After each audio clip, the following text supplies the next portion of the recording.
Hi, everybody. Let me just bring somebody in.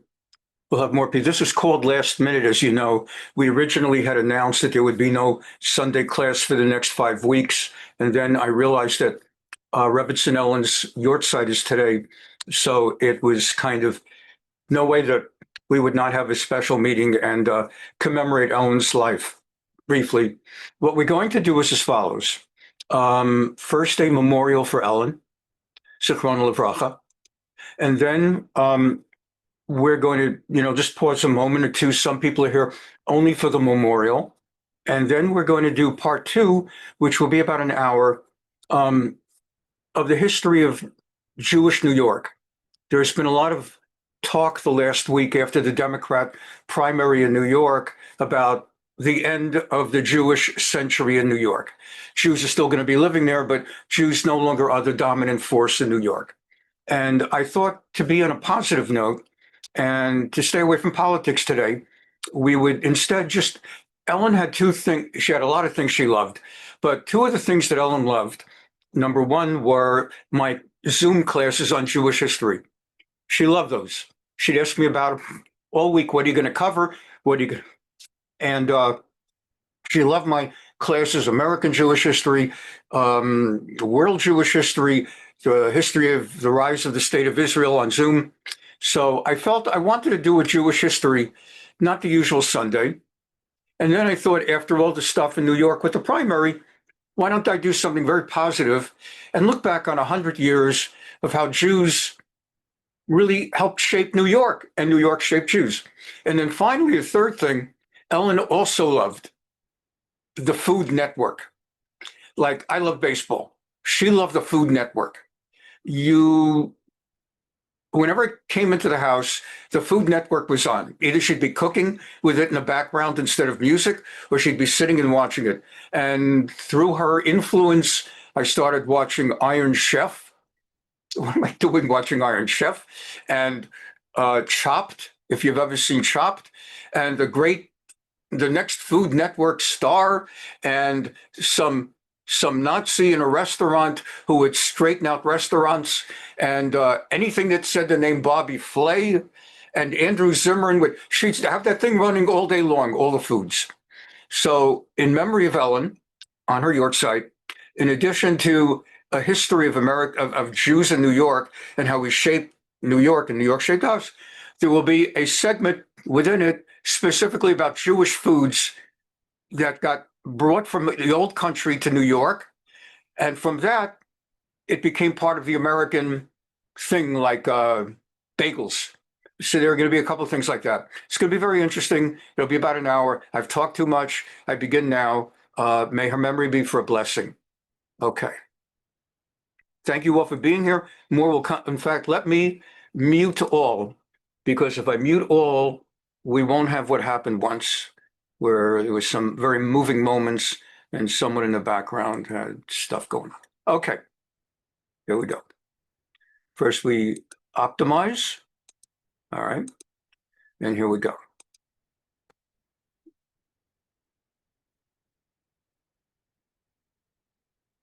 Again, thanks everyone for being here.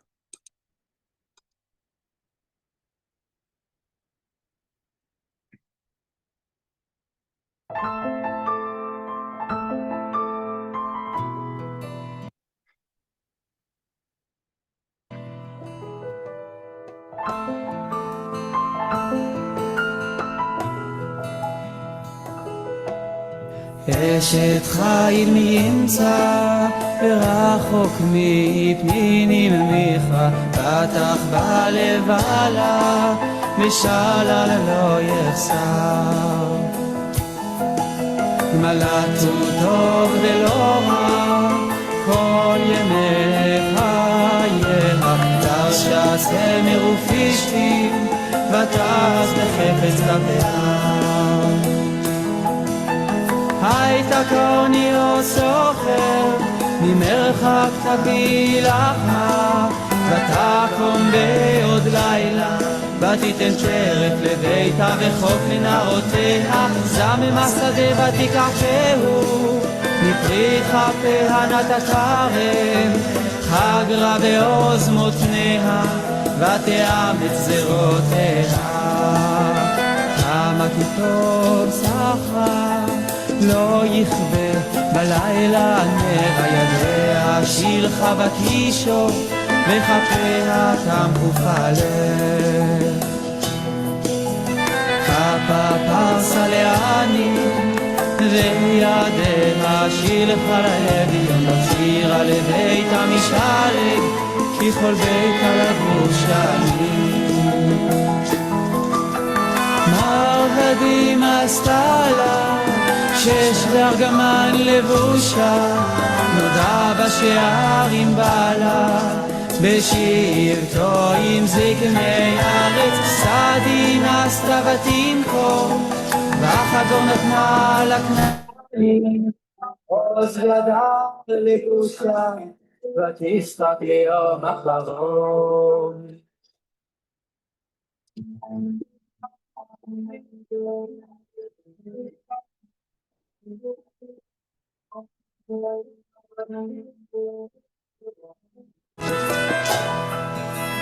פיה פתחה בחוכמה ותורה חסד על לשונה, סופיה הליכות ביתה ולחם עצלות לא תאכל.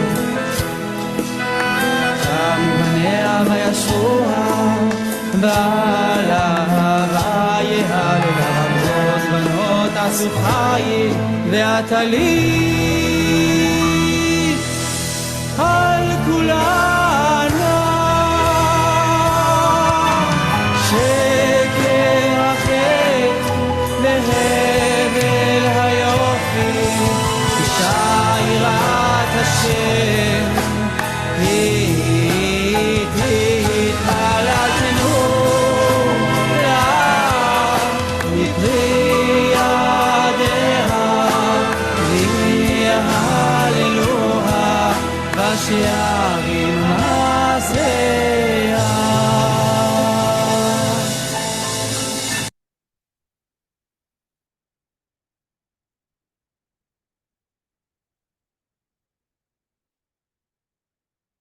Stream, thank you for attending. My name is Max Bernstein, and my family and I have been very close with the Fischers for many years now. Having spent much time in their house when I was in high school, the rabbi and Rebbetzin had a direct hand in positively influencing my Yiddishkeit and encouraging me to make Aliyah.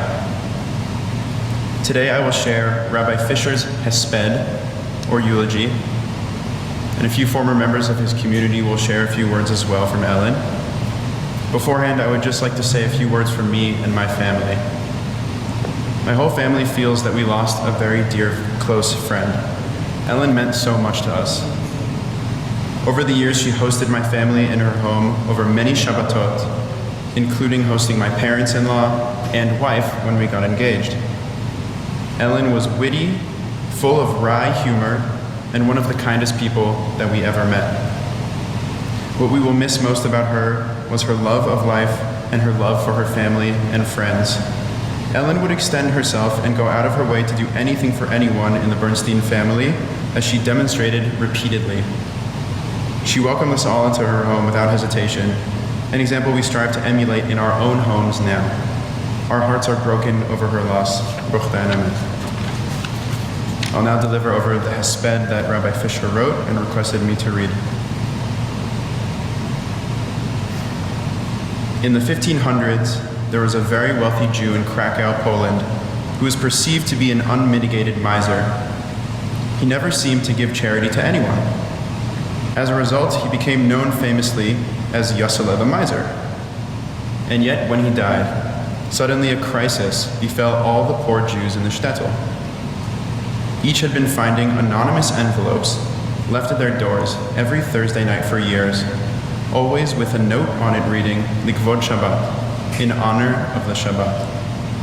Each envelope was just enough cash to assure that each poverty-stricken recipient family would have enough money to make it through the week. And everyone soon figured out that the person they had berated as Yossele the Miser had been the most generous man who ever lived, because when Yossele died, the envelopes stopped. It is said that when Yossele ascended to Shemayim, to heaven, upon his passing, His soul's joy upon entering the sanctuary with Avram, Yitzchak, Yaakov, Sarah, Rivka, Rachel, and Leah was reduced by one aspect of deep sadness. Even in heaven, there were no poor people in Gan Eden. There no longer would be anyone to whom Yosela could give tzedakah to brighten their Shabbos, their weeks, and their lives. Rebbetzin Ellen Fisher was a regular kid, a simple girl born to an honorable, noble, decent, ethical, working-class family in Binghamton in upstate New York. Not many great Jewish leaders come from Binghamton. Ellen worked hard in school, got good grades, even graduated second salutatorian in her high school class. Her parents were the most traditional family at the local conservative temple. When the temple management decided to move the congregation to the fancier, ritzier part of town, they increased annual membership dues and instituted a mandatory building fund. Ellen's parents were just not positioned to support such a move, so they left the temple and joined the local Orthodox shul, Beth David. That meant Ellen would now be in the Orthodox Youth Movement, NCSY, and no longer in the conservative temple group.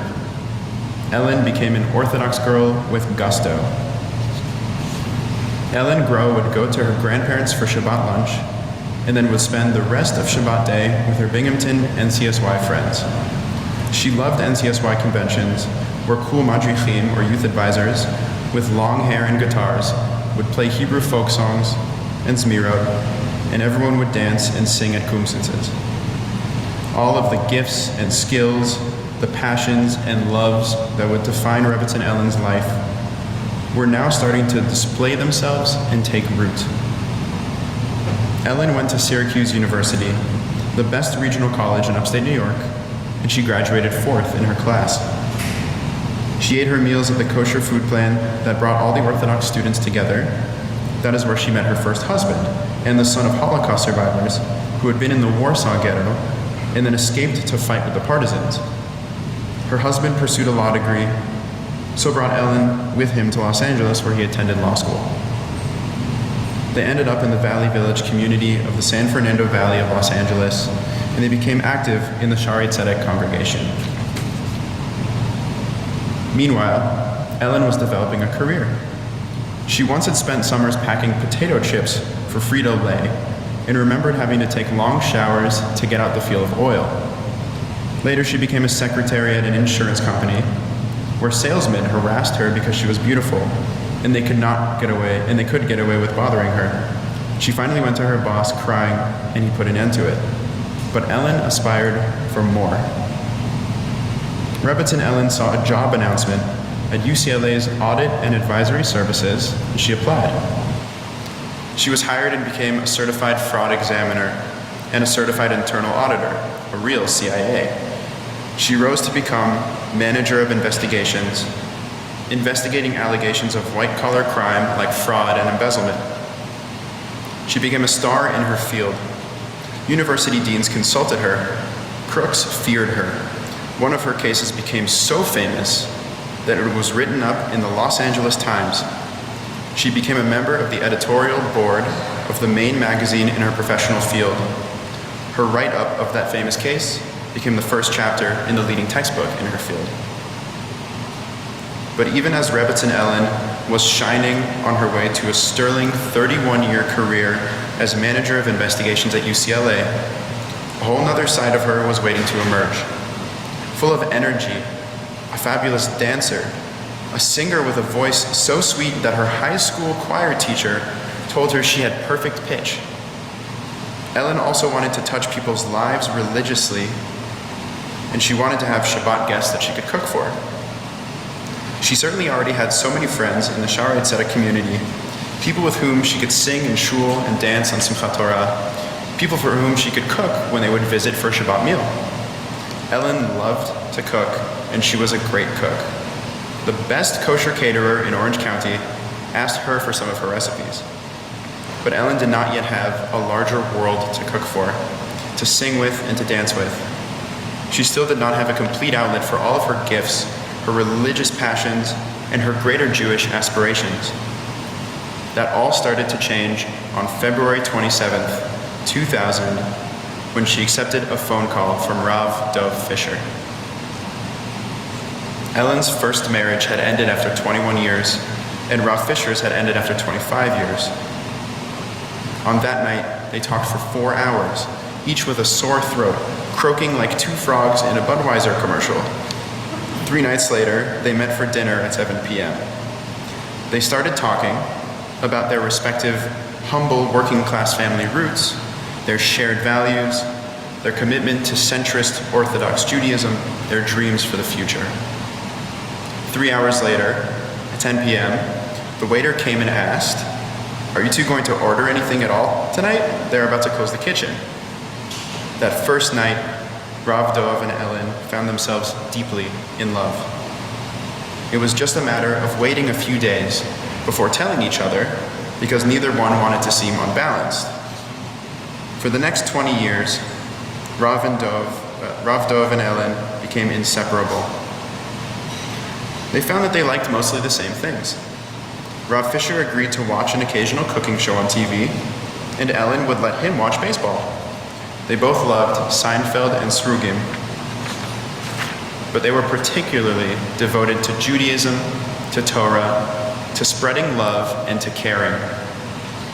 They reached out wherever they could find the need in people's hearts to be approached by a Rav or Rebbetzin. When Rav Fischer, who had become a top-notch attorney specializing in complex business litigation, told Ellen that he wished so much that he could leave law practice and return to being a Rav, Ellen encouraged him to make the change. She told him not to worry about the money. When Rav Fischer told her that he no longer could bear the daily practice of law, but instead wanted to teach law, Ellen said, "Whatever makes my Dov happy is what makes me happy."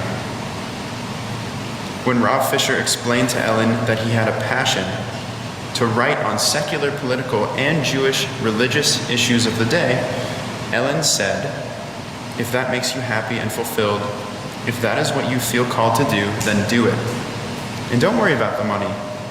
Once the publications realize how much you offer, they will pay you.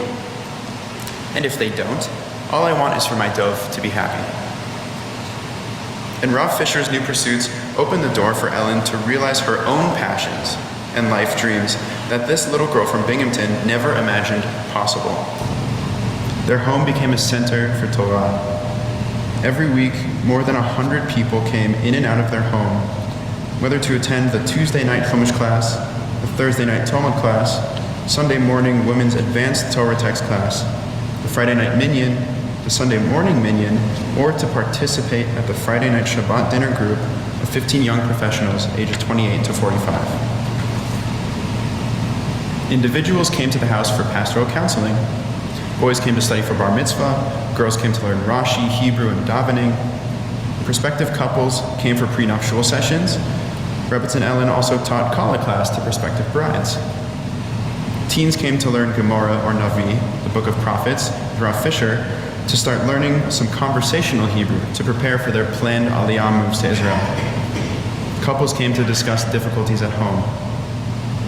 In each and every way, Rebbetzin Ellen was at the center of the shul and the programming.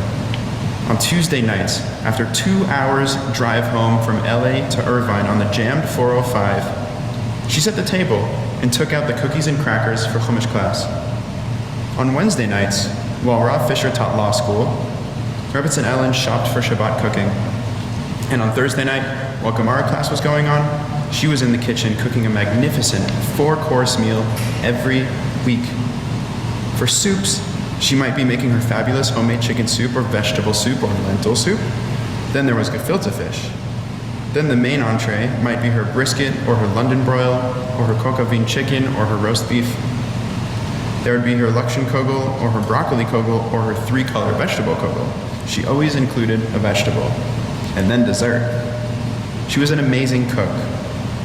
Rav Fischer quickly figured out that people were coming to his Shabbat table not for his teachings, but for Rebbetzin Ellen's cooking.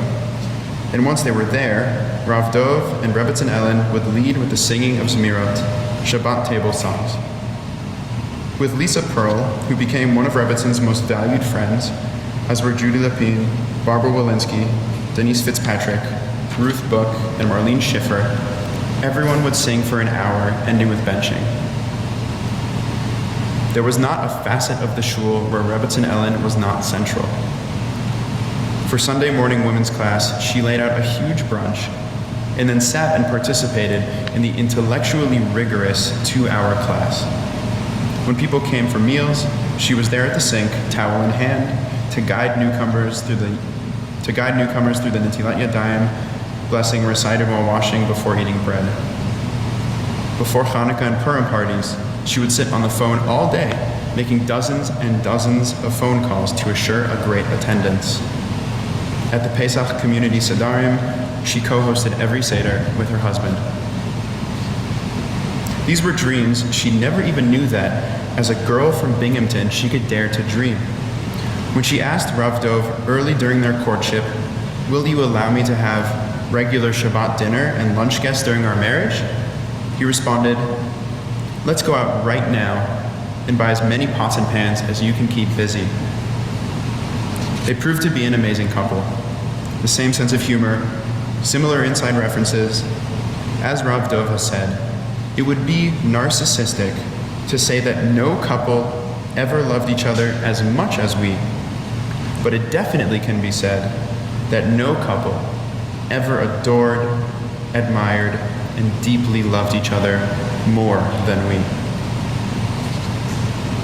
Even in that, they were both sticklers for English grammar. When watching TV, they would correct the wrong grammar on the screen. They loved watching Arrested Development, Shark Tank, Downton Abbey, and Better Call Saul. They loved movies like Fargo and The Producers.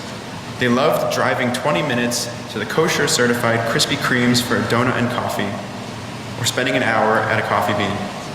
On special occasions, they would drive an hour each way to Los Angeles for dinner at Shiloh, and they both loved their steak rare. Yes, they differed a bit on desserts. Rav Dov loved the gooey ones, chocolate mousse and chiffon pies, while Rebbetzin Ellen loved nothing more than a piece of kichel with sugar on it, although she also loved key lime pie and pralines and cream ice cream. But more than anything else, Rebbetzin Ellen and Rav Dov loved each other.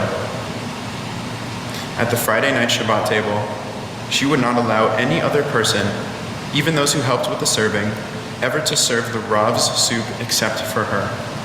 She adored him, and he adored her. For 20 years, he annually celebrated Telephone Day on February 27th with a different telephone-related gift each year. And during the past 3 years, Rebbetzin Ellen accompanied Rav Dov in the car every Wednesday for 2 hours to Los Angeles and then another 2 hours back to attend the 4 hours of law school classes that he taught. She would sit in the back of the classroom, reading a book about one of the American presidents, and whenever Professor Fischer would forget a word or a joke, he would ask her and she would fill it in. As their 20 years rolled by, it became even clearer that Rebbetzin Ellen actually was a tzaddiket, a righteous, holy woman. She used her beautiful singing voice to draw people to the love of Shabbat. She used her incredible dancing skills to engage women into dancing at weddings, at Simchat Torah, at Ufrufs, and at Bar Mitzvahs. She used her cooking skills to draw people to class and to Shabbat. She used her brilliant mind to teach Torah, sometimes in a group setting, sometimes in a one-on-one setting. Her beautiful face and smile did not have to be used, it simply drew people in. Her laughter was infectious. Her energy was so boundless that both her stepson Aharon and her husband called her the Energizer Rabbit. She had the most amazing long-term memory. Once it was in her head, it was locked in. A few weeks ago, when someone in the Fisher house saw a beautiful picture of their Hawaii honeymoon, someone asked the Rav who took the photo. He answered, "Who knows, it was 20 years ago." Rebbetzin Ellen, overhearing the exchange, softly interjected, "It was Ted the bus driver." And it was. And she was a most remarkable daughter. Every single morning for years, she would wake up at 5 a.m. Pacific time so that she could daven a complete morning shacharit prayer service and still FaceTime her father, Mr. Robert Groh, by 8:30 a.m. on the East Coast before he would begin his day. She loves her father so deeply that every Motzei Shabbat or Saturday night, she would call the Jewish home where her father now lives to check that he was all right, since she could not call that morning because of the rules of Shabbat. So now, this beautiful human being, a gift to so many hundreds who came to know her well, ends this segment of her beautiful, holy soul's eternal journey to Gan Eden, or paradise, and Olam Haba, the world to come. Few people whom we ever will encounter will deserve it more. But when she arrives, despite all the eternal rewards that surely await her as she merits benefiting from the light and luminescence of the Shekhinah, or God's omnipresence, she may feel a tinge of sadness because there will be no one in Gan Eden to cook for, no one to telephone for a shul program, no soup to serve her husband. But her soul will find comfort because there surely will be singing. There surely will be Torah. There surely will be a need for a soul that has a memory that can grasp all of eternity. May HaKadosh Baruch Hu watch over this holy, holy woman's neshama, guided through Gan Eden to elevated regions, and may our Rebbetzin Ellen be a Melitz Yosher, an advocate for us here in the halls of paradise. May her soul be blessed forever. Amen. Said inspired all of us.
That was one of our songs. I want to now share with you, if this works, I'm going to do stop share. And I'm going to share, if this works, I tested it last night. I have two 30-second voicemails. There was a reference in the eulogy that the Sunday before every shul Hanukkah party or Purim party, she would spend the entire day, 12 hours from 8 a.m. to 8 p.m., making phone calls, both to alert people to the forthcoming Hanukkah or Purim party and to get a head count for how much food we should order. And she would make these calls, and if you weren't in, she'd leave a voicemail. And when she passed away, someone contacted me to tell me that he had saved two of the voicemails. And he sent them to me, one from 2017, one from 2019. If this comes out, each is about 30 seconds. And I think this will work. We tested it last night, but let's see what happens. First, I go on to this. And then I take this thing off the screen because it doesn't want to be there. And we try this. And we try this. Hello, Michael. This is Ellen Fisher calling on Monday, December 16th, somewhere around 11 a.m. Michael, I'm calling to find out whether you will be attending the Young Israel of Orange County Hanukkah party, which I'm sure you've read is to be held this coming Sunday, December 22nd at 5:30 p.m. at Back Bay, starting with the food at 5:30. Followed by the stand-up comedy routine of Mark Schiff. Michael, I'm making calls today, even if you've communicated already with Rabbi Fischer. I'm trying to avoid being court-martialed and losing my Rebbetzin stripes. So I'm calling this morning, December 16th, just to get some attendance figures. Michael, if you would be so kind as to call my cell phone, area code 818-424-7777. Again, Ellen Fisher, 818-424-7777. Please feel free to leave a voicemail on my cell phone. Thanks so much. Hope you can attend. Please confirm. Thanks so much. Be well and happy Hanukkah. Bye-bye. Hello, Michael. This is Ellen Fisher calling on Monday, December 16th, somewhere around. Well, you get the idea. That's the 2019 version. And let me just try one more way, the 2017 version. And there's a chance on this 2017 version. Try that and that and that. Hello, Michael. It's Ellen Fisher, Rabbi Fisher's wife, calling on Sunday. It's about 20 minutes to 2.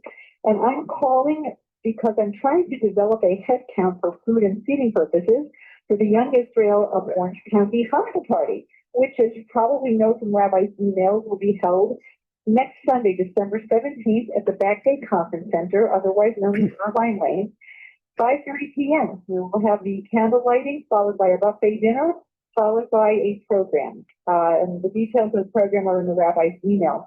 I, on the other hand, am calling just to get a sense of food and feeding. So if you would be so kind as call my cell phone, which is this number that I'm calling from, 818-424-7777. Again, area code 818-424-7777. And if you like, you could text me. The rabbi does not text, he only emails, but I text. Just be sure to let me know who it is that's texting because I may not recognize your phone number when you text. Okay, see hear from you soon, and it was a pleasure having you for dinner on Friday night, as always. Okay, take care. Bye-bye. So she would make 12 hours of those calls every year before Hanukkah. So anyway, let me try to now just get back onto the screen. This will take me a moment to figure out how to get this back off. Let's try this.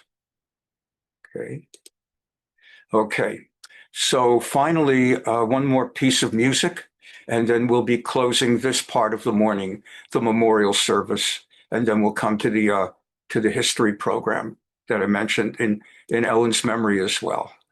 Here we go. Let's just make sure I get the right one. Okay. I'm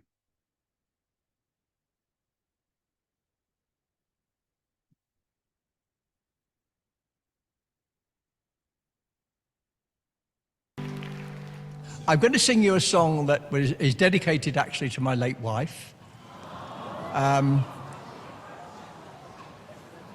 Colin, I think it's extraordinary you've come here. The stage is yours. Thank you very much.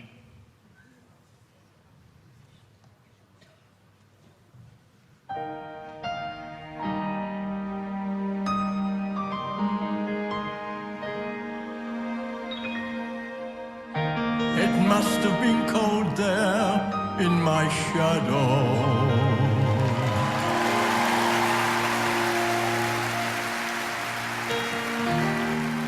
To never see sunlight on your face. You did your best to make me shine. You always walked a step behind.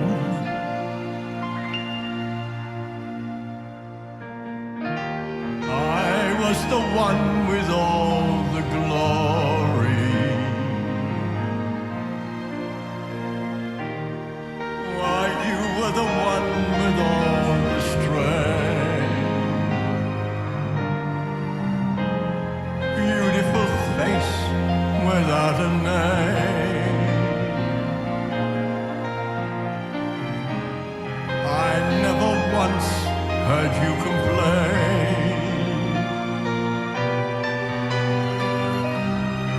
Did you ever know that you're my hero? And everything that I'd like to be. I could fly higher than an eagle, 'cause you are the wind beneath my wings.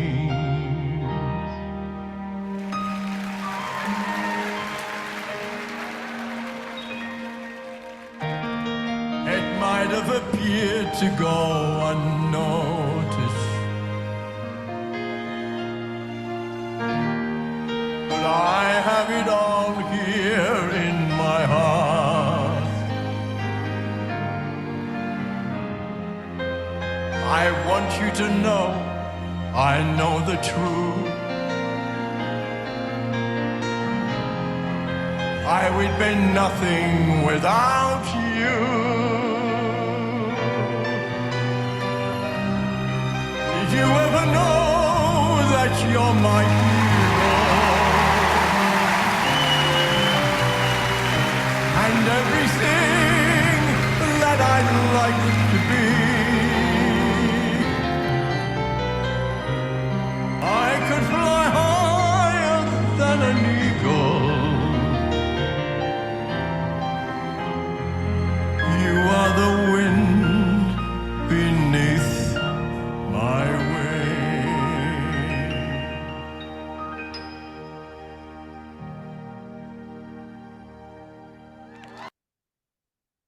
It really speaks for my own feelings as well. I wanted to share that. And then finally, one thing showed up today in my mailbox, my inbox, and I thought I would share that as well. Just a photograph, a brief email from a very dear colleague of mine, Rabbi Stephen Przansky, who's a rabbinic colleague for well over a decade. We're very close friends. And at the same time, he stopped by today to write me that he and his wife were able to stop off at Ellen's kever, her grave site in Israel, where she lies resting. We were able to visit the grave today. Karen, Rabbi Przansky's wife, cleaned off the wind-blown dust and made some seder with the stones so the beautiful inscription is legible. Ellen is missed. May Ellen's memory be a blessing for you and all Israel. And it's as I said at the outset, it's also a tribute to Ellen because she loved my Zoom history classes. She loved those and she loved food. programs. So this is the best of both worlds. So here we go. Let me just take this off the screen, and let's get it moving. Okay. At Turo Synagogue in Newport, Rhode Island, they worship today much as they did in 1763, when it was founded by European Jews fleeing violent persecution under the Spanish Inquisition. Colonial Newport was a haven for religious freedom. They were not just tolerated, but welcomed. The building tells you Now, this particular they were not afraid. This particular building, the Turo Synagogue, which is in Rhode Island. So here I did this whole big buildup that we're going to do New York, and I'm in Rhode Island. The reason is this is the oldest standing synagogue building in America. However, the oldest congregation, that is a congregation who had a building, but then they moved to another building and another building and another building, but trace back to their original congregation, is in New York. And that's what this is about. This is the oldest building, the Turo Synagogue in Rhode Island, but the oldest congregation is the Spanish Portuguese She'erit Israel congregation in Manhattan. I'd like to take you there for starters. In a few moments. For over 20 million people, Ellis Island was the gateway to the American dream. From 1892 to 1954, it was the headquarters for U.S. immigration. The people who arrived there brought to life the Statue of Liberty's inscription, "Give me your tired, your poor, your huddled masses yearning to breathe free." And they came. At a rate of about 1 million a year, immigrants arrived in New York City's harbor from every country in the world. Ellis Island was dubbed Heartbreak Island. Families would be separated if members had a history of crime, political agitation, or contagious disease. Many could not face deportation, and it's estimated that thousands committed suicide. For many immigrants, the voyage to Ellis Island meant selling all personal possessions, plus additional debt, just to buy the fare. After weeks crammed into the overcrowded steerage of a ship on the stormy Atlantic, Ellis Island represented the final hurdle. This is a silent film of just a few moments, 40 seconds of the site, what the Lower East Side looked like around 1900. You had horse-drawn carts and push carts, and you had people on the streets shopping on the streets, all the different push carts.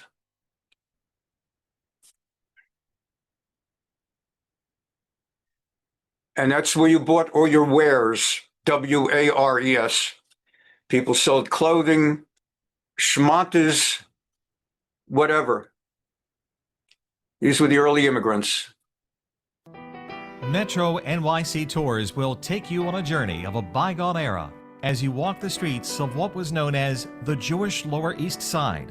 The dream of America, Die Goldene Medina, the Golden Land, attracted millions of Eastern European Jews, escaping pogroms and oppression in the 1880s. Most Jews came here in the 4 decades following. The new immigrants found the streets to be overcrowded with people and pushcarts. Come hear the stories of this great migration from Europe, based on family and hard work that helped this community assimilate and grow. They built a unique neighborhood where they established synagogues, schools, banks, and businesses. You'll experience on this tour how the migration from Eastern Europe helped this area of Manhattan grow and come into its own. The tour includes a visit to old synagogues, Sunshine Theater, Yonah Schimmel's, Ross and Daughters, Jarmalowski Bank, Kosar's Bialys, Pickle Guys, Katz's Deli, and more. Sign up now at metronyctours.com.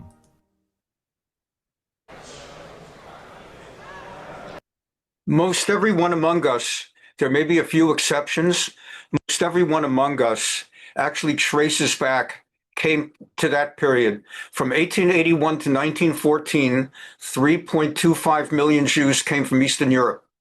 Most all of us have grandparents and great-grandparents who arrived in that immigration. Later on, there are Israelis who came, Sephardim who came, but the vast majority, over 90%, 95% of American Jews trace back to there. And the great majority ended up in New York. Others went to Boston. Some ended up in Chicago and Detroit. Through another immigration, others ended up, of all places, Galveston, Texas. That's another story for another time. But this is where most of us come from. A wonderful movie, Hester Street. I recommend it. It must be seen at least 3 times. Hester Street. It just captures that beautifully. And this is a scene from Hester Street.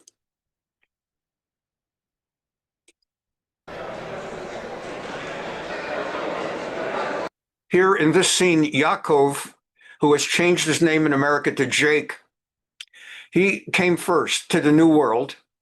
The plan, as for so many, was send the man first, let him earn some money.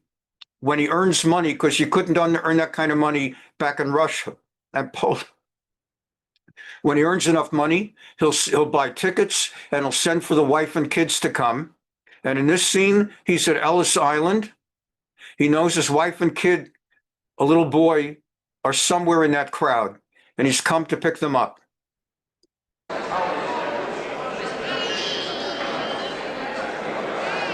Now, he's been in America 5 years by now. He came originally looking like a guy with a black hat and a long beard, but he has completely assimilated. He's not even wearing a yarmulke, and he's basically now, in his mind, an American. And he's forgotten that his wife has not assimilated.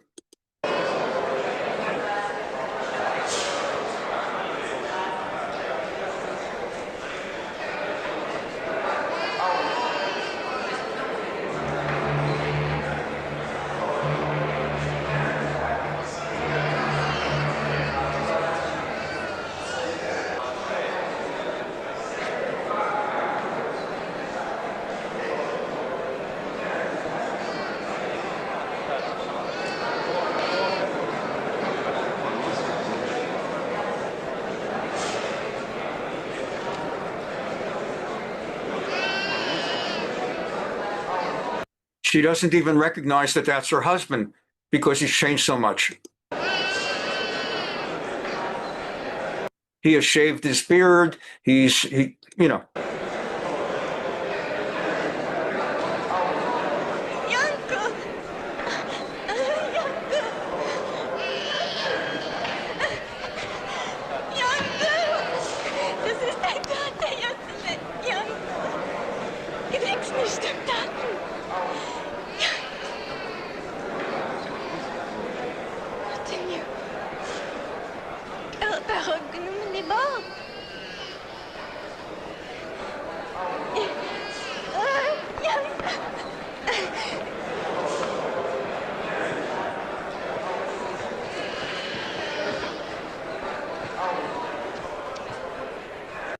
This is not just a fantastic, fantastic movie and so accurate in its depictions. This is a real story. There were men who took one look at the old wife from back and turned around and did not even claim the wife and child. They would just take one look, turn around, go back home. They don't know her. And don't even ask what becomes of the wife and child if there's no American man to pick her up. Just all kinds of dynamics there were cases where the man would pick up the wife and child or children and then abandon them within the first year. It was a massive, massive Jewish problem. The Yiddish newspaper daily that came out, the Forwards, used to have on page 1 photographs of men who had abandoned their families with in Yiddish saying, if you spot this man, please report him to the editor of the newspaper. We'll bring him back.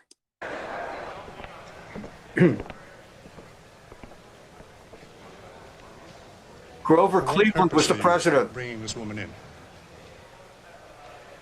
For what purpose are you bringing this woman in? For the purpose she's my wife.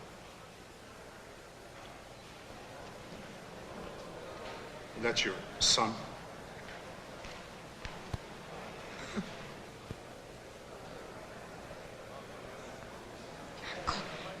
Child. This woman is my wife, and that's all. And there you go. Hi, I'm Kira Garcia. I work here at the Lower East Side Tenement Museum in New York City. We're going to be taking a look.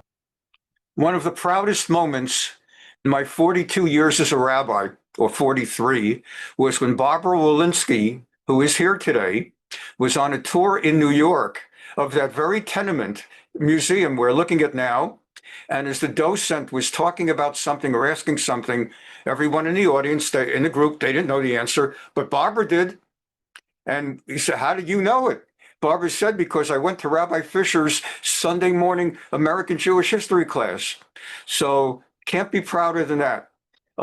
Thank you for doing that, Barbara. Anyway, we continue.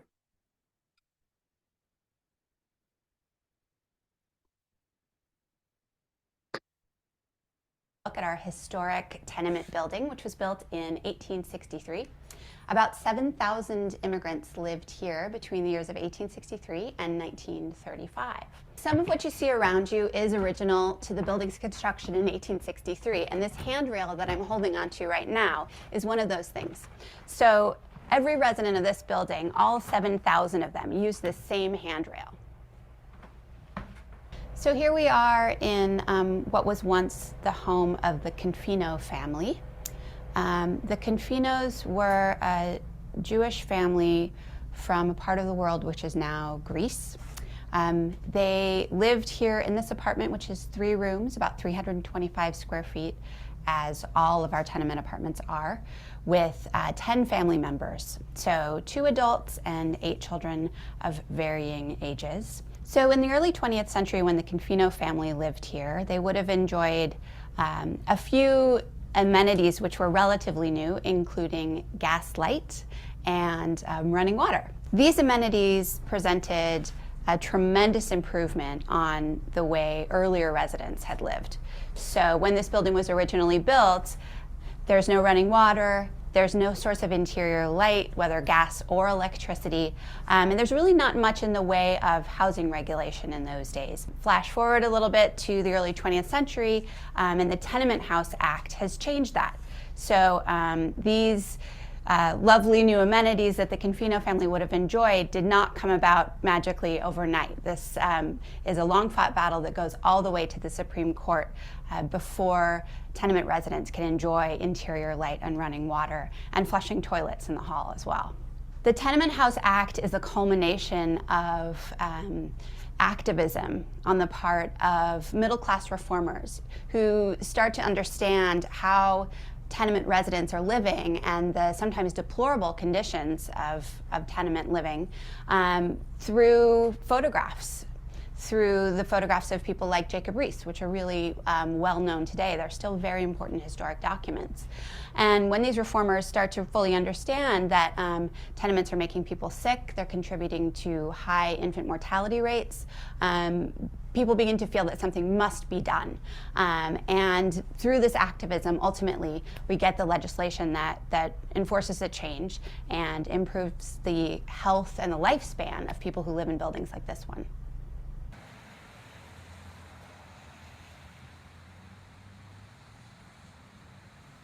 You've been watching a preview of our weekly half-hour American Artifacts program. Visit cspan.org/history for schedule information and to view entire programs online. We stand now in the magnificent sanctuary of Congregation Shearith Israel, the Spanish-Portuguese synagogue. We are the oldest congregation in the United States. We date our history back to the arrival of 23 Jews in New Amsterdam in 1654. We built our first synagogue building in what is now downtown Manhattan in 1730. This is the 5th synagogue building of the congregation, and it was built in 1897 at what was then pretty much the northern tip of New York City. You can get a sense from the video of the extraordinary beauty and height and vastness of the sanctuary itself. It is laid out in the classic Sephardic style, with the pews facing the center and the ark without a parochet, without a curtain. The windows were created by Tiffany, and as you can see, do not have any images of human beings or even of animals, merely several floral images, and that is all. And if you have been to the other historic Spanish-Portuguese synagogues throughout the world, such as the Portuguese synagogue in Amsterdam or the Bevis Marks congregation in London City, you will notice both similarities as well as differences. On the one hand, similarities are the setting of the pews. The teba, or reading desk, is placed around 2/3 of the way back from the ark, from the heichal. There too, the heichal is devoid of parochet, devoid of curtain. But one unique aspect of this synagogue and the experience of ritual is that, in contrast to Bevis Marks or the Portuguese synagogue, where there are seats filling up the central part of the synagogue as well, we do not have that. And during service, this becomes a sort of sacred space in which one is only allowed to enter if one is participating in returning the Torah or taking out the Torah or going up to the pulpit to deliver the sermon, to deliver the drasha. And that adds to the austerity and experience of sanctity of the service.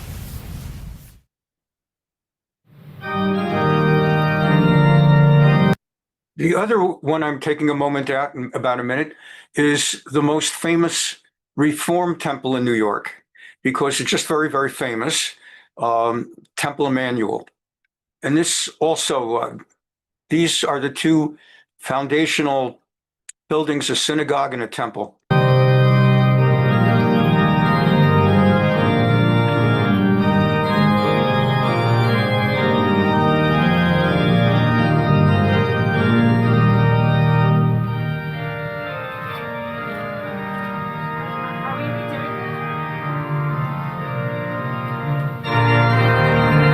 Now, of course, they have a organ because Reform Jews, just like me, are into organ transplants.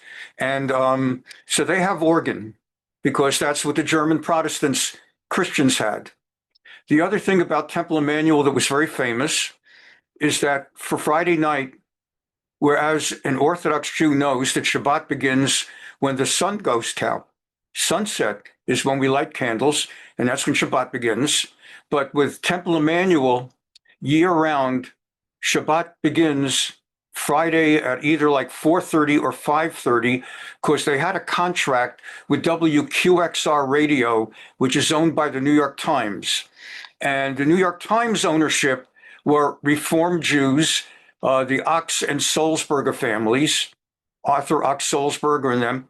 And the New York Times, which owned WQXR, QXR broadcast on their radio station the Friday night service out of Temple Emanuel every week. And in order for it to fit into their schedule, they're not going to go around changing their schedule every week for the sunset. So they just had Temple Emanuel start synagogue Friday night, the same time every week, so that it could work for the WQXR station.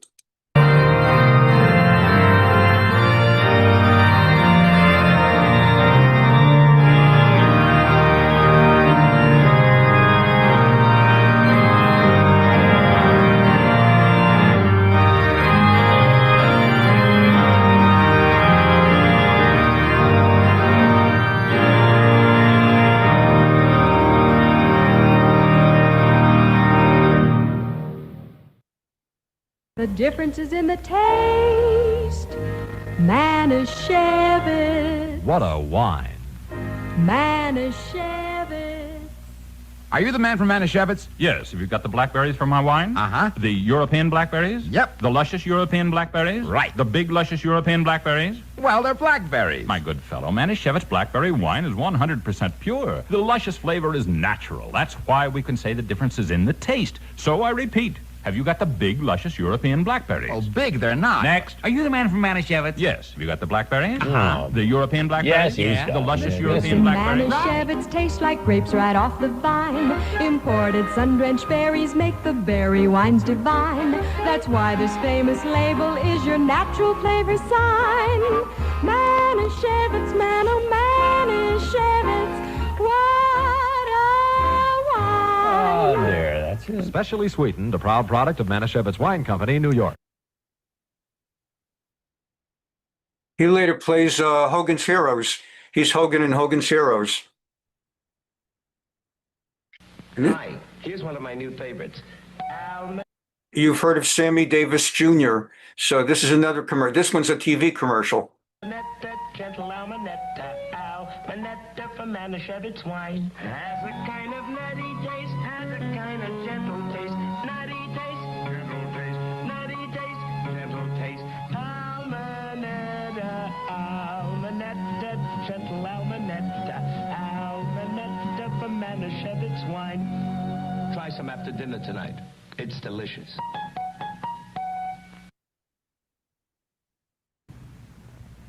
Treat your family and your friends to a taste of days gone by. Serve Mogan David, Mogan David, Mogan David wine. It's a home, sweet home wine like Grandma used to make. Serve Mogan David, Mogan David, Mogan David wine. Many families have found they enjoyed the taste even more when Mogan David is chilled.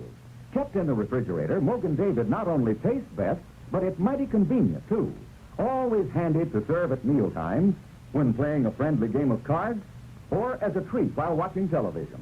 And, of course, guests never catch you unprepared. Why not keep a decanter always handy in your refrigerator? Enjoy the deeply satisfying homemade flavor of Mogan David wine often. It's a home, sweet home wine like Grandma used to make. Serve Mogan David, Mogan David, Mogan David wine. I'm Idan Leshnik. Today we're going to make a homemade babka, our famous Brett's Bakery babka. Babka is traditionally an Eastern European dessert. Basically, it's a braided loaf. At breads, we make a chocolate Nutella babka and a cinnamon, currant, and walnut babka. And today we'll make our simplified version of a homemade chocolate Nutella babka. We'll start off just making a simple dough. So I'll start off with my milk. This is cold milk, whole milk, fresh yeast. Next, I have two different kinds of flour in here. It's pastry flour and bread flour. Add my sugar and my salt, vanilla extract. And I'm going to use 2 whole eggs. My butter is at room temperature. It's soft, it's pliable. And I'm going to use half of it. Half I'll add later on as we mix.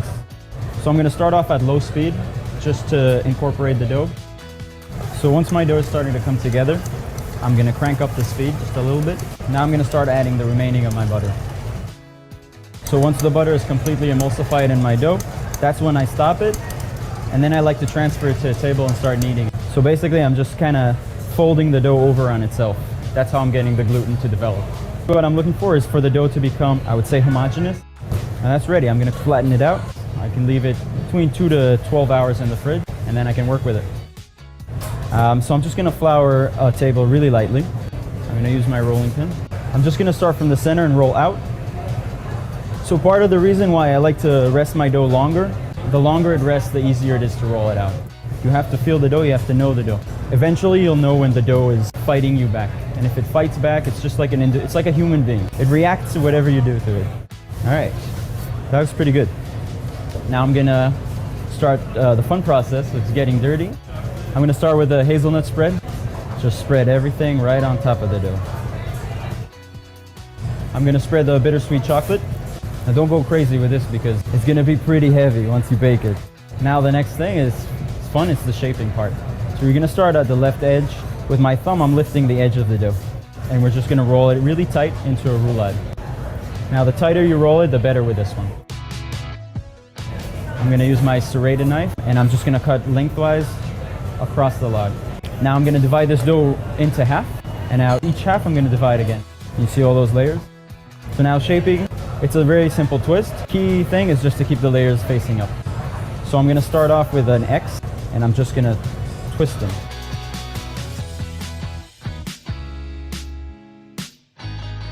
So now placing them in the mold, what we want to create is that pressure to keep the braid tight. So now these are going to go into proof. If you open up your oven, just place a pot with steaming water, close it in, put this in with it. It shouldn't take more than 2 hours. All right, that's a beautiful babka. That's a proof babka. This is ready to go into the oven.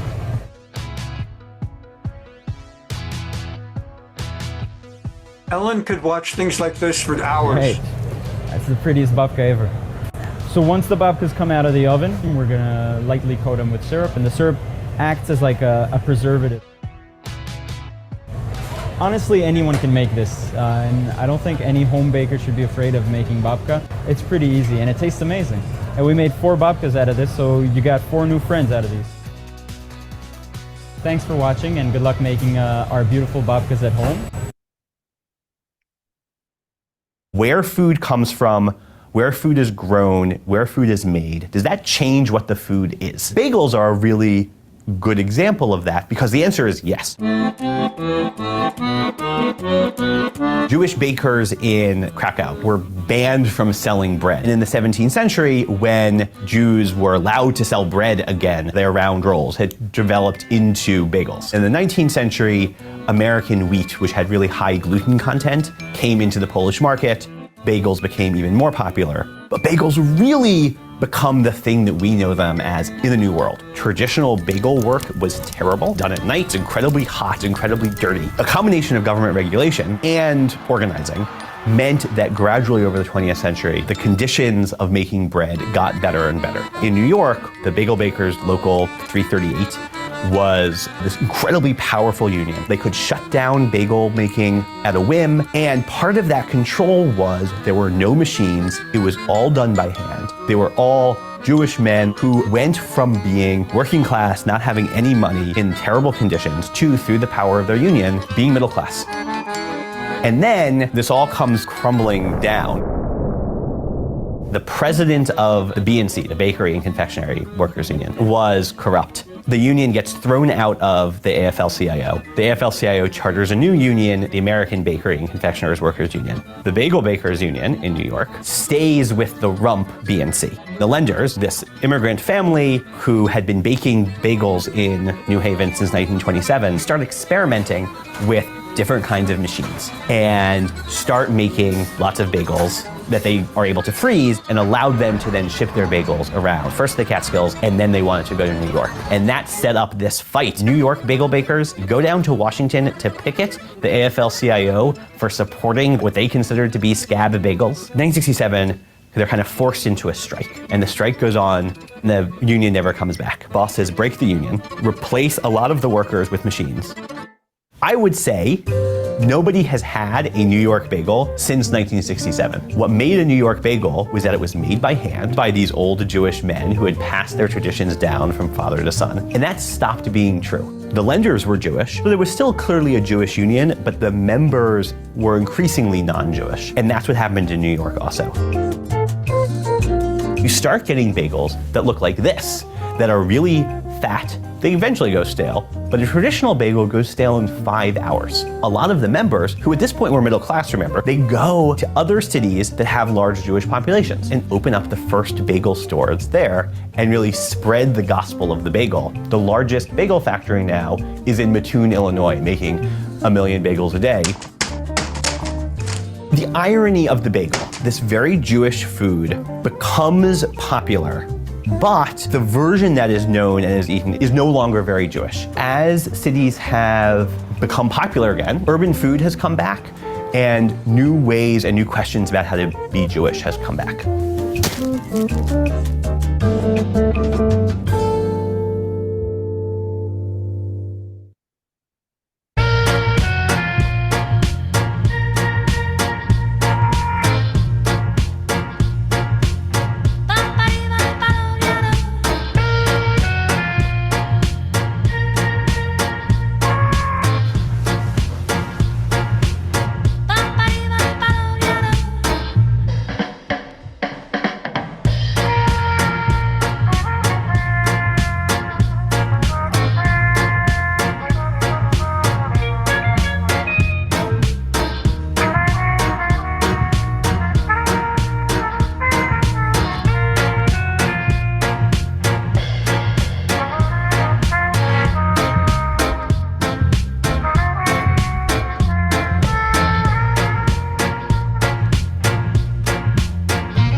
If you live in Los Angeles, there's the bagel store on Robertson. They have bialys, and you also can get frozen bialys at Gelson's. In New York, of course, you can get bialys. This was a kind of a bagel, a little bit different, and it comes from Bialystok, the shtetl in the old world.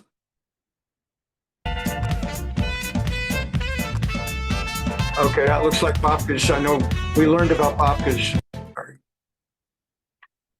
New at 6 tonight, a matzah-making factory in Manhattan headed across the Hudson. CBS 2's Meg Baker has the bittersweet move for a family business making unleavened bread. A Lower East Side staple, Streit's Matzah is leaving town. Aaron Streit started the business 90 years ago on Rivington Street. He opened up the modern machine bakery here with his eldest son in 1925. Co-owner Alan Adler's great-grandfather says customers used to form lines down the block to get their matzah, but soon, no more. Operations here are set to end come summertime, but you can always find Streit's Matzah at your local supermarket. There are just many logistic difficulties that you just, can't fight with anymore on the Lower East Side. The business changed to wholesale. Large delivery trucks can easily turn down city streets. Streit's also ran out of space for new equipment. While everything else is getting smaller, your computers and everything else, matzah making equipment's just getting bigger. Original machinery is still used for production. This machinery probably dates back to the 30s, I want to say, early 40s. The oven has been the big problem. The factory employs more than 50 people along the assembly line. Adler says they are too upset to talk about the move. Employees go back here 30 years, 20 years, family members, fathers and sons, cousins, uncles, nephews. It was very sad for all of us. But it was a decision he says he had to make. Economically, you just can't run an operation like this in Manhattan out of 4 converted tenement buildings in the 21st century. Production will continue here through Jewish holidays in spring, then move permanently to Streit's current satellite factory in Moonachie, New Jersey. On the Lower East Side, Meg Baker, CBS 2 News. The new property owners have yet to determine what the building will be used for. Hummus. You know about kishka.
When one hears the term Borscht Belt, one thinks. Remember that since, in New York, during that first century, Orthodox Jews, you're not allowed to eat dairy and meat together. So either you had a dairy restaurant or a meat restaurant, but you couldn't have the two together. Most would be meat restaurants. They could make more money. But the most famous dairy restaurant in New York during the Jewish century in New York was Ratner's on the Lower East Side. I remember my daddy, Zichron Livracha, taking me once or twice a year. I'd go to his place of work. He would get me up early in the morning at 6 a.m., drive me to the Lower East Side where he worked with his brother, my uncle Isidore, and they were middlemen selling toys, games, and stationery supplies. And he would take me for lunch to Ratner's. And so this is the most famous of all the dairy restaurants. Here we go. Of the Jewish Alps, the Catskill Mountains, and one conjures up visions of great food in large quantities and lots of great Jewish humor. But there was also a Borscht Belt experience going on in the Lower East Side of New York City, very significantly created by the Jewish dairy restaurants there, most famously Ratner's, located there for many, many years. And now in the year 2025, just like the Catskills Borscht Belt, all of these Lower East Side Jewish dairy restaurants are long, long gone. One of them was the Nimitz Goldberg Milchik restaurant. And here's another one of those restaurants. And another one. This is an old interior shot of one of the Ratner's locations, either the one on Delancey Street or 2nd Ave, it's not sure which.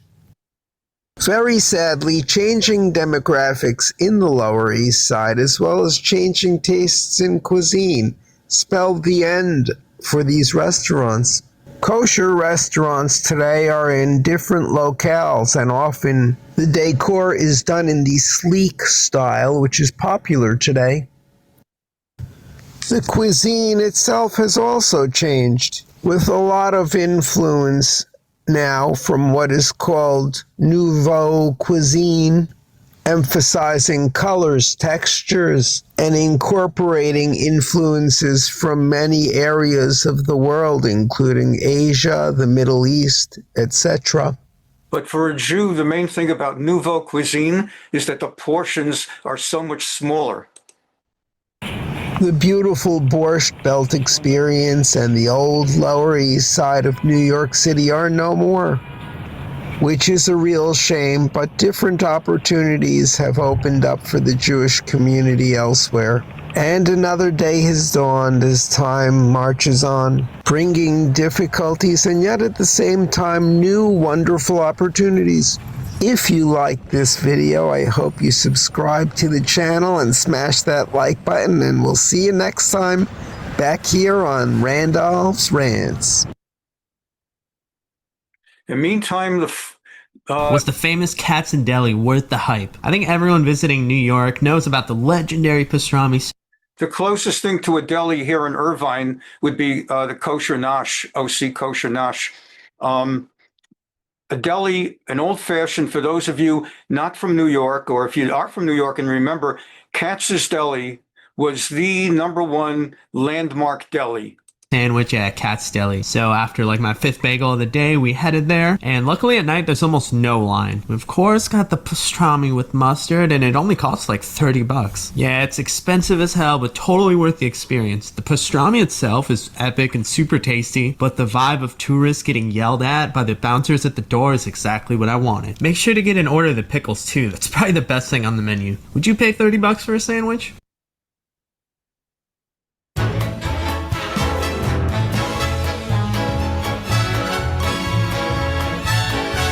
There's nothing more New York than a pastrami on rye. And no one does it better than Katz's.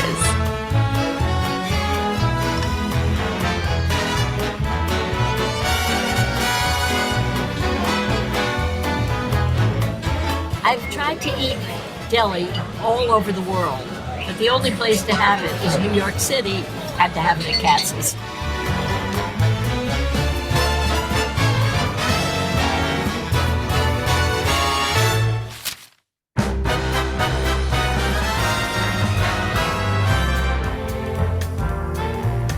Hey guys, it's Spencer, and I'm outside Katz's Delicatessen. This is one of the most legendary places in New York City. It's been here since 1888, so I'm gonna go try their famous pastrami on rye and see if it lives up to the hype.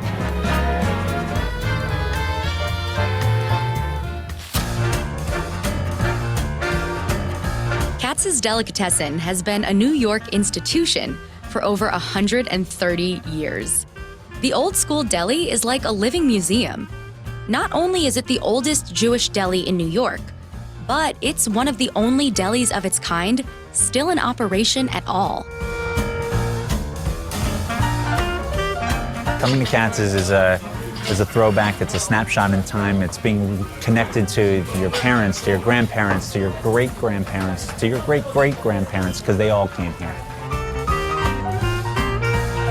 We do not believe in changing pretty much anything, from the walls to the neons, to the pictures, to the staff, to the food, to the recipes. We don't really believe in changing it. You come here because you want that nostalgia and that tradition and that food that you know and love. Jewish deli food dates back to the late 19th and early 20th centuries, when waves of Eastern European Jews immigrated to New York's Lower East Side, bringing traditional Eastern European foods like cured meats and pickled vegetables along with them. Delis became a meeting ground where tradition blended with new American culture. At one time, kosher-style delis like Katz's were a dime a dozen. But thanks to things like gentrification and changing food trends, Katz's is the only one that's been able to survive the ages. Part of its success is due to exposure. Over the years, Katz's nostalgic setting has been the backdrop for countless movies and TV shows. The most famous of which is Meg Ryan's iconic scene in When Harry Met Sally. The scene with Meg Ryan is one of my favorite scenes in all the movies we've ever seen. So. Oh, not right now. Oh, no. Yes! Yes! Yes! I'll have what she's having. Hollywood fame aside, Katz's success is also thanks to the fact that their food is really just that good. The menu has all the classics you'd expect from a Jewish deli, but most people show up for their legendary pastrami and corned beef. Can you describe what their pastrami tastes like to me? Heaven. It's the only place in the world to get a pastrami sandwich. I mean, I wouldn't have it anyplace else. It's about treating each piece of meat like you would a child and knowing what to do with it and how to take care of it from start to finish. That makes us so special. We cook it longer than anyone else. We cook it so long that it would fall apart if you tried to put it in a slicer. So it's so juicy, so tender that you have to carve it by hand. Their hand-sliced approach means each sandwich is expertly carved to order. To keep the crowds moving, Katz's is set up with multiple carvers at multiple counters. And let's just say, you better be prepared to order when you get in line. So when you walk in, you're gonna get a ticket. That's our system. We've been doing it the same way for 131 years. Feed me. Be prepared, because if you get all the way to the front of the line and don't know what you want, you're gonna get yelled at. I would like pastrami on rye.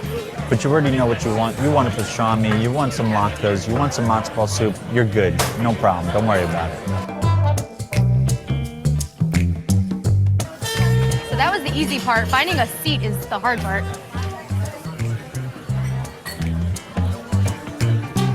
I don't know. I might have to eat it standing up, which I would. So we have here the pastrami. Just classic, juicy, perfect, fantastic. You can't go wrong. Do you have any tips for digging into this monster of a sandwich? Just do it. Just embrace it. Just go for it? Yeah. Cheers. Cheers. All right.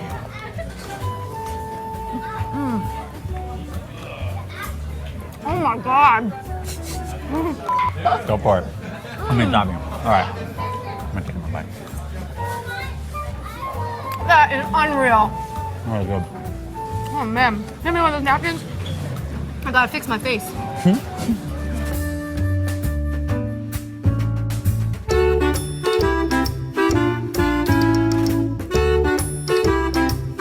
So this is the juiciest pastrami I've ever had. Thank you. That's How is that possible? 131 years of practice. That's how it's possible. All right, there you go. Eating that sandwich was a religious experience. I'm talking mouth-watering perfection.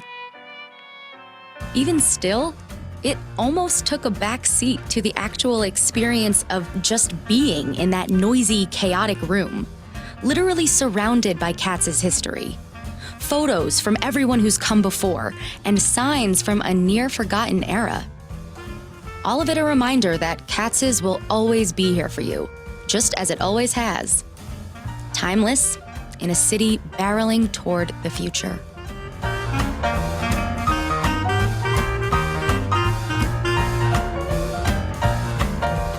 There's nothing like nostalgia. I mean, there's nothing more powerful than those traditions.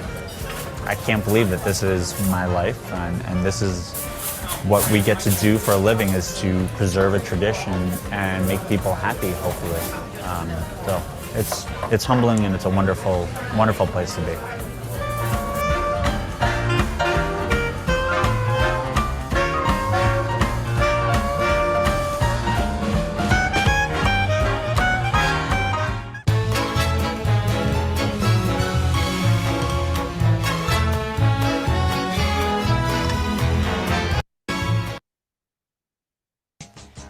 A kosher Chinese meal.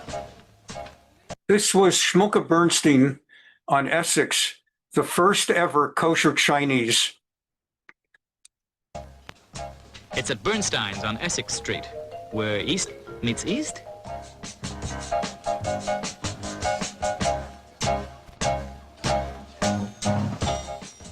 A curious, unlikely mixture. Yes, but it seems to work. Maybe that's the secret of New York.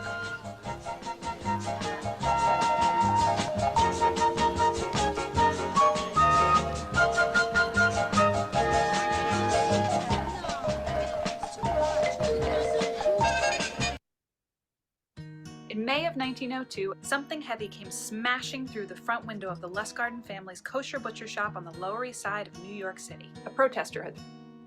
At the turn of the 20th century, the Lower East Side was the most crowded neighborhood anywhere in the world. Many people who lived in the neighborhood were immigrants, and many of those immigrants were Jewish. As Jewish kosher tradition met an American culture obsessed with meat, kosher butcher shops flourished. The Lustgarten family ran one such kosher shop in the basement of 97 Orchard Street, where the Tenement Museum is today. The Lustgarten's butcher shop was one of nearly 30 butcher shops on Orchard Street alone. Then, in May of 1902, the prices went up, by a lot. A trust of kosher meat wholesalers took advantage of the control they had on the market to raise prices by 50%. Retailers like the Lustgartens were angry. They resisted these changes, but after 5 days of arguing with the meat trust, nothing had changed.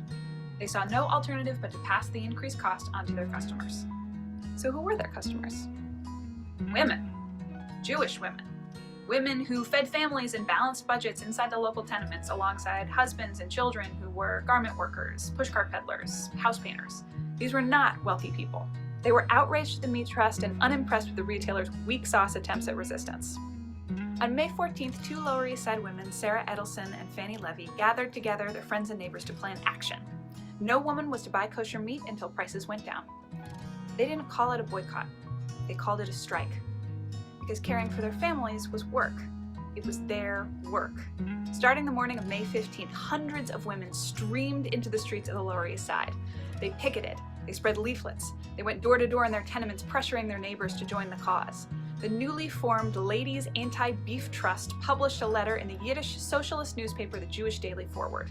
Dear sisters, as we hold fast in our bitter struggle against the beef trust and against the Jewish butchers who are attacking us from all sides, we request that you, in the name of humanity, help us in our battle so that we can win.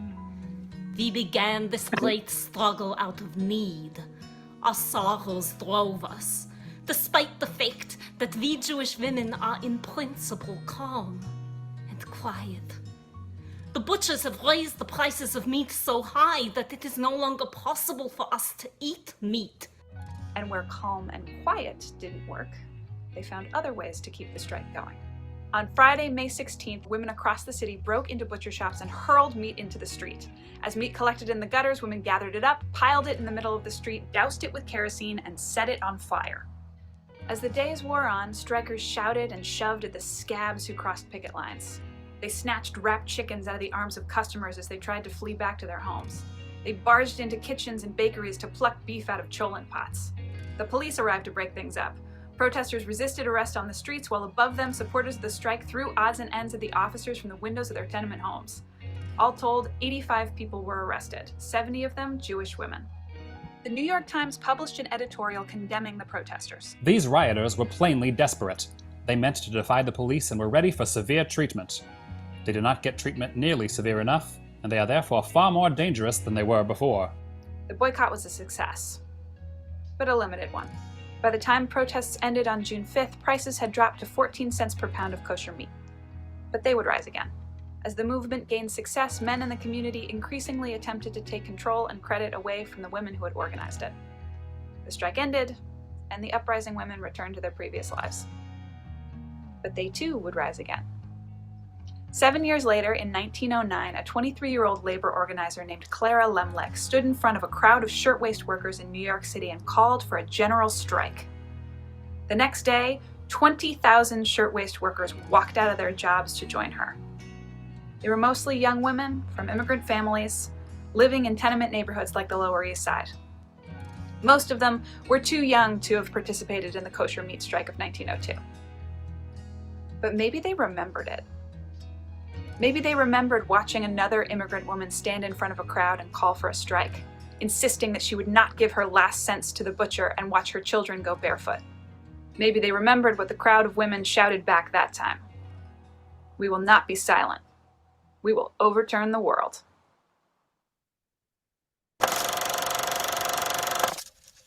If you don't mind educating myself on... And of course, after all, if Jews were that dominant in New York that they impacted every other part of life, don't be surprised, but Jews were the mafia, side by side with the Italians, a real Jewish mafia, not just imitation, but the real thing. Bugsy Siegel, Meyer Lansky. On the audience, on the history of the Jewish mob. Okay, I'll be glad to. So, the Jewish mob basically starts... The guy even sounds the way you would expect a Jewish mobster to sound. At the time of the large immigration from East Europe in the late 1880s, 1890s. And of course, poverty, they come into the United States, they move into the cities, and they form the ghettos of the United States, whether it's Baltimore, whether it's Boston, New York, Brooklyn, Detroit, Chicago, Cleveland. And the original Jewish gangster was really, it was brutal. He was a brute. He was brutal. In fact, there's a book that I read many, many years ago that said 25% of the prisoners in the New York prison system were Jews. What were the crimes? A lot of the crimes were violence. What year was this? Probably at the turn of the 20th century. Got it. All right. And the name of the book was called The Rise and Fall of the Jewish Gangster, Jewish Mobster, something like that. The interesting part about it, Patrick, was that they were involved in all forms of shakedowns, violence, beatings, murders, and prostitution. Okay. All right. The majority of the prostitute in that time were Jewish women.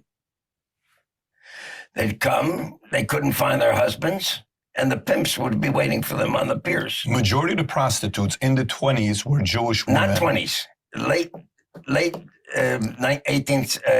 1890s. 1890s, 1900s. Got it. Okay. So it was really brutal crime.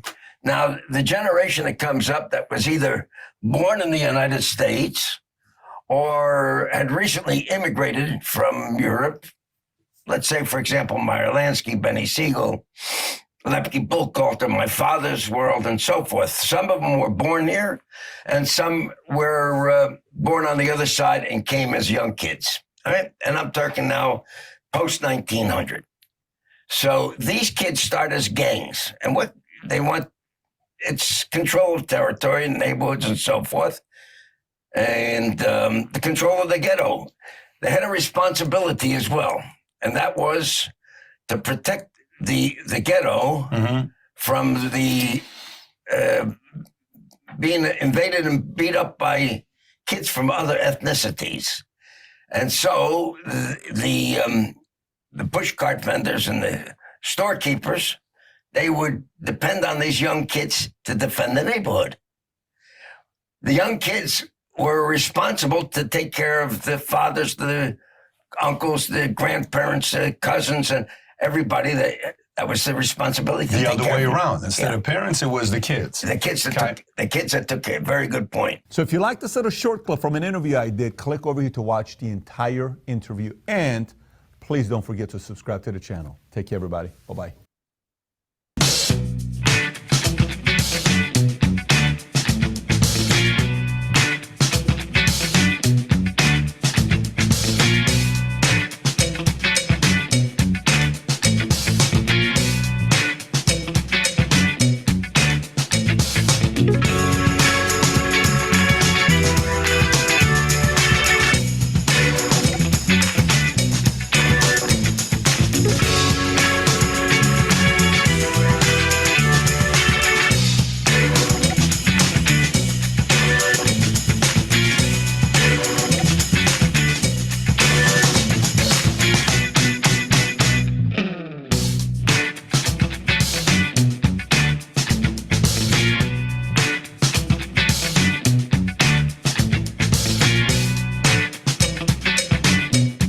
They needed an image. Some newspaper man wrote an article that I have $300 million.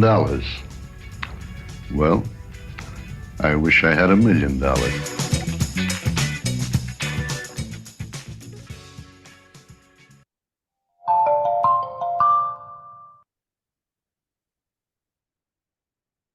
A look now at a unique story from American history. It was just before World War II in the late 1930s. Gangsters in New York City were as well known as ball players and politicians. But what many people don't know today, the role an infamous Jewish mobster played in fighting the rise of fascism, right here in the 5 boroughs. To the palaces of George Washington, hopeless from foreign entanglements. It was the evening of February 20th, 1939. A capacity crowd inside Madison Square Garden. Images hard to believe today.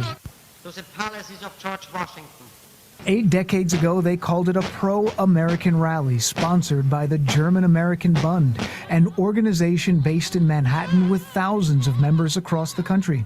Inside the most famous arena in the world, the Garden, the swastikas hanging next to a portrait of George Washington. There were scuffles and fights, but also open support of Hitler from sympathizers in the city, endorsing the rise of fascism in Europe. It was 2 years before the U.S. would join World War II, short reels like this providing news updates to Americans everywhere. Over the North Sea, the bombers fly. An RAF air fleet on its way for a daylight attack against a #1 objective. In the buildup to the conflict, back home, there was also unexpected buildup of support for the enemy. As they hatched Nazi conspiracies against the United States. And throughout it all, there was another war, this one unfolding on the streets of New York, with a few unexpected heroes. And the war for the hearts and minds of America has already begun, but only a limited number of people are aware of it. Michael Benson is author of the new book, Gangsters versus Nazis, How Jewish Mobsters Battled Nazis in Wartime America. The German-American Bund was trying to build solidarity in the German voters so they could be a political force. That was their short-term plan. In the long term, of course, they wanted to make the United States a larger carbon copy of Nazi Germany. So City Judge Nathan Perlman recruited infamous Jewish gangster Meyer Lansky. Meyer Lansky was a childhood friend of Lucky Luciano, Bugsy Siegel, and Mickey Cohen. Next time the Nazis have a rally in Manhattan at the Yorkville Casino on East 86th Street, they charge in and they put a hurting on these guys who are not at all prepared for a fight. It had never occurred to the Nazis that they could have problems. 7 Nazis ended up going to the emergency room. The worst injury is a broken femur because, and Lansky later admitted this, he and another guy dropped one of the Nazis out of a 2nd-story window, which played fast and loose with the no killing rule, but they got lucky. In Newark, Lungi Zwillman, seen bottom right, battled fascism. Mickey Cohen, bottom left, cracked Nazi skulls in Los Angeles. And David Berman beat back the threat in Minneapolis. When the judge offered to pay for their services, they all refused. Here's what they told him. It's our duty. Later on, they called it their patriotic duty. Those gangsters called it their patriotic duty. And by 1941, the U.S. was pulled into World War II after the bombing of Pearl Harbor, of course. The wave of fascism rising in the States mostly subsided, with those gangsters having played their part. Michael Benson's book, Gangsters versus Nazis, How Jewish Mobsters Battled Nazis in World War II-Era America, is now available everywhere. That is quite fascinating Real to know page turner. what happened Right here on the in the streets city. of New York, parades, all kinds of different Wow. gatherings, all before World War II.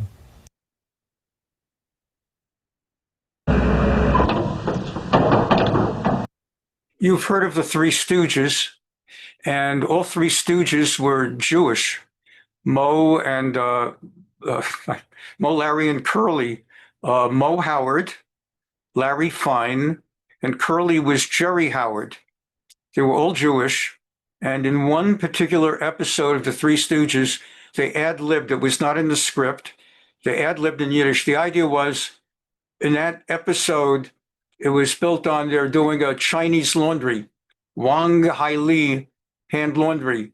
Now, the average person watching the Three Stooges in 1920 or 1930 wouldn't know Chinese anyway, and they did not either.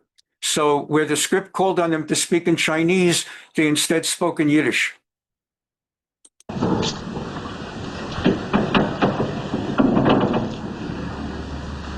Hey, hold on there, just a minute. Ain't I seen you somewhere before? Oh, no, go. And what part of China are you from, may I ask? Ich bin ein China Boychik from Slovakia, Berne, hack mir nicht China, and I don't mean Efsha. Here from China, east side. Well, I think we'll take a little trip over to the west side at the police station. Come along. Oh, my God. Now, you may or may not know Jimmy Cagney. Jimmy Cagney was Irish Catholic, and he was a very, very famous actor, a singer, a dancer. And this is just a brief 15 seconds, give you a feel of who Jimmy Cagney is. And it turns out this Irish Catholic kid who grew up in the Lower East Side, grew up among so many Jews in the Lower East Side that he was fluent in Yiddish. And in one movie, he spoke Yiddish. Irish Catholic because he grew up, all his friends spoke Yiddish. First, just get a sense of who this guy is. Give my regards to Broadway. Remember me to Herald Square. Tell all the gang at 42nd Street that I will soon be there.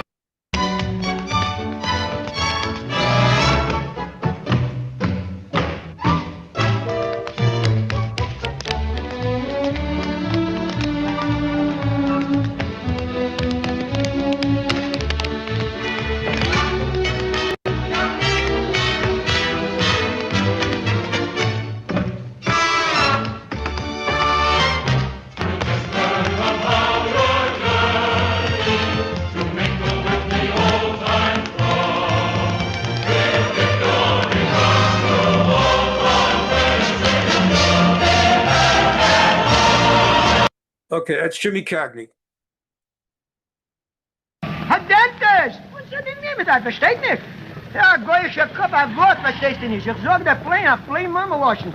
In Poor will ich hauen. That's not Cagney. That's just some guy trying to explain to the cop that he's trying to find a cab, a taxi, to take him to a certain location. And all cops in the movies in the 1920s and 30s, all cops were Irish. Go nach Ellis Island, Ellis Island. What are you trying to do, kid me?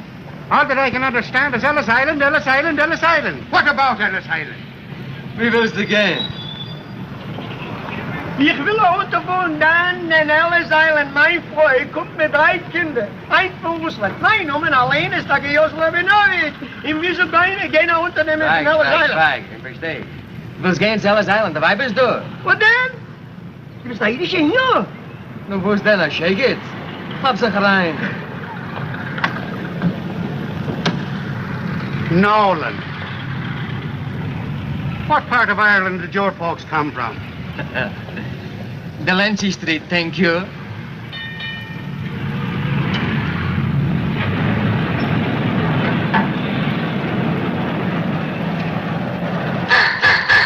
Hey!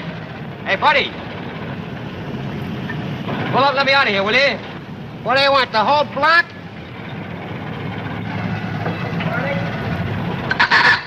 Hey, what do you say? Back up, let me out of here, will you? What are you yelling about? You got plenty of room.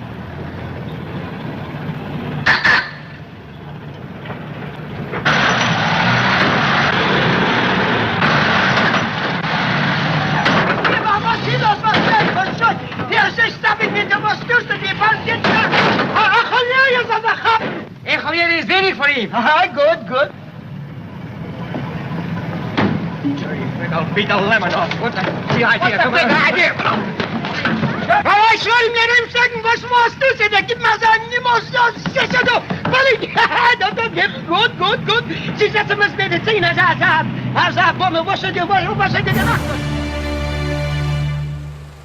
There you are. We came to America. We conclude with this. In 1904, I was fleeing persecution and the army of the Tsar. Reached Ellis Island alone and half insane, so I left there with a different name. If it wasn't for my people, I don't know what I'd do. And I thank the Lord above me that I was born a Jew. They sheltered me and fed me till I got on my feet, and my mother's words came back to me. Just don't forget where you came from, my son, and the world of your fathers you'll soon leave behind. Just keep the faith of your people wherever you go. They're a friend you will find. I was just another greenhorn looking for a job. I prevailed upon a landsman to finally take me on. Worked as a peddler 10 hours every day. In the evening I brought home my pay.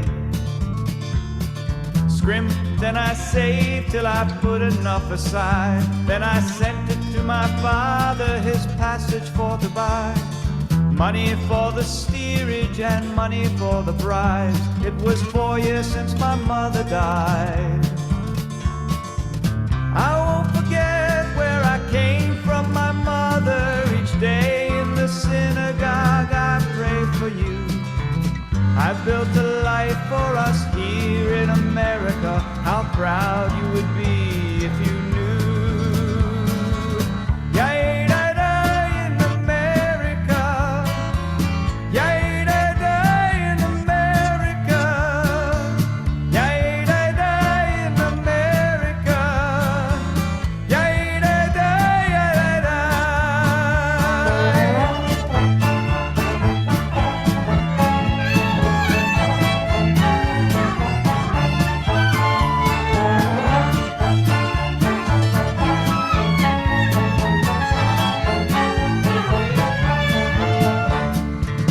To bring my sisters and my baby brother too.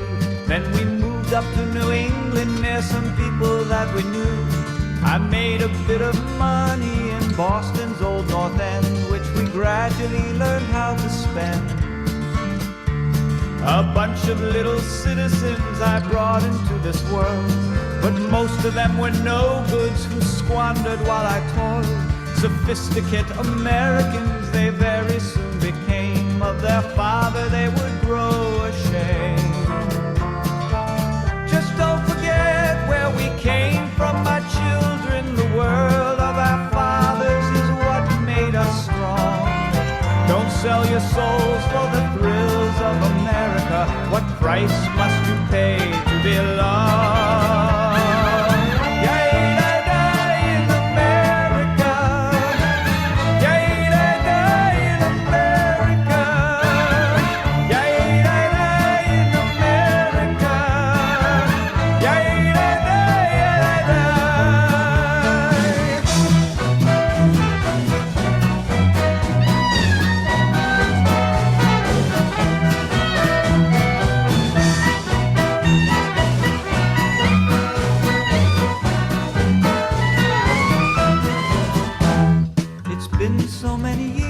my grandchildren are grown, and the one who is a doctor even keeps me in his home. He says to me, mein Zayde, when the children learn to speak a bissel Yiddish, you should teach them. The time, so many times when I feared that all was lost, we had come so far so fast that I wondered what the cost. But now I see my father's world begin to rise in my great-grandchildren's eyes.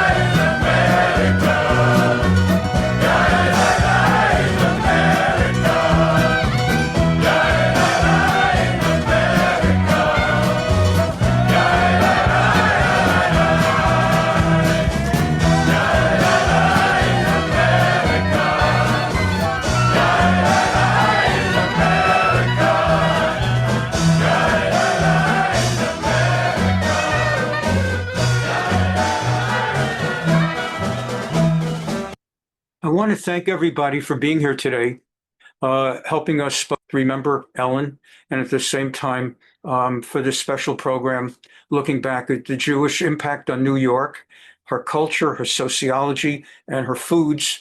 And as we kind of look at the challenge that may be taking place in New York as the Jewish century comes to an end, and some leave to go to Florida, and some leave to go to Texas, and some leave to go to Israel. I don't want to get into all of that. I wanted this to be educational. And at the same time, I know that Ellen probably took a few moments upstairs in Gan Eden just to watch how they make babka, bagels, bialys, and the Sammy Davis wine commercial and Katz's Deli. I hope everybody has a wonderful week. We'll have class Tuesday, and be well. Bye-bye.